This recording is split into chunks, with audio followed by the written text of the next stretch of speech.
Security গার্ডটা বলছিল এটা সেই ভাইরাল নায়িকা। কেমন লাগছে আসলে শুনতে? ভাই ভাইরাল টাইরাল নিয়ে এত বেশি ভাবি না কখনোই। কাজ করেছি মনোযোগ দিয়ে, কাজ দ্বারাই মানুষ আমাকে মনে রাখুক, এটাই আমি চাই। অফকোর্স ভালো লাগছে যে কাজের মাধ্যমে স্বীকৃতি পেলাম, অ্যাওয়ার্ড পেয়েছি, এটা ভালো লাগা আসলে অন্য জায়গায়। এবং একজন শিল্পী হিসাবে ভাইরাল থেকে বড় কথা হচ্ছে কাজ দ্বারা মানুষের সম্মান যাতে পাই। সম্মানটা অনেক ইম্পর্টেন্ট ভাই। কাজ তো শুধু মানে কাজ করে যাব তারপর একটা সময় হারিয়ে যাবো এটা চাই না, সম্মান নিয়ে বেঁচে থাকতে চাই।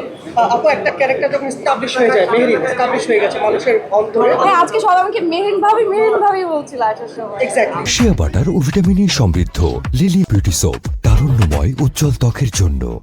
কিন্তু এটা কিন্তু আপনার জন্য একটা চ্যালেঞ্জ যে আপনাকে মেহেরিনকে ভাবতে হবে। তো এটা ভবিষ্যতে আপনি এই চ্যালেঞ্জটা কিভাবে করবেন?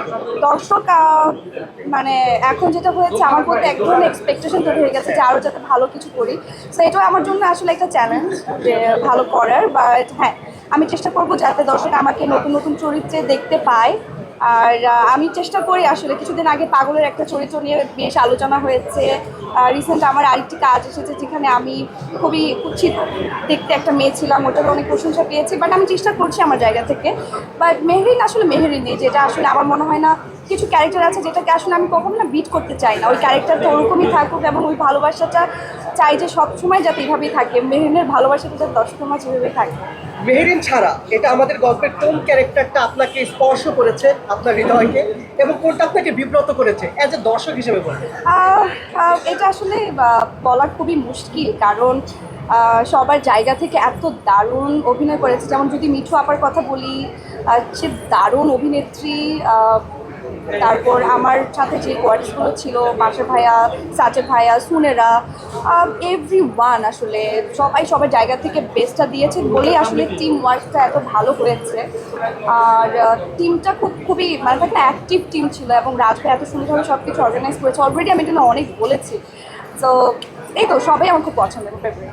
নাদের চৌধুরীর মৃত্যু পুরো বাংলাদেশকে কাঁদিয়েছে, আপনাকে কাঁদিয়েছে কিনা? আমার এখনো ভুলতাম হলো আর কি। আমরা যখন এই সিনটা করছিলাম সেটে এরকম একটা থাকে না, ভারী হয়েছিল পুরো সেটটা। সারাদিন কেউ কার সাথে কোনো কথা বলিনি এবং মানুষের মৃত্যু খুবই থাকে না কাছে। আমার মনে হয় যে কোনো সময় যে কোনো মুহূর্তে যে কোনো কিছু হয়ে যেতে পারে। তো ওই জিনিসগুলো না আমরা ভুলে যাই যে আমাদের মৃত্যু আছে, মৃত্যু তো অনিবার্য, রাইট? তো ওই সময়টা আমার মনে হচ্ছিলো যে মৃত্যুটা হওয়ার পর আমরা আসলে কাছ থেকে যে মানুষগুলো আমাদেরকে মিস করে, সেই অনুভূতিগুলো আসলে ওই সময় আমরা অনেক বেশি ফিল করেছি। মনে হচ্ছিল যে হ্যাঁ, এটা তো আমার।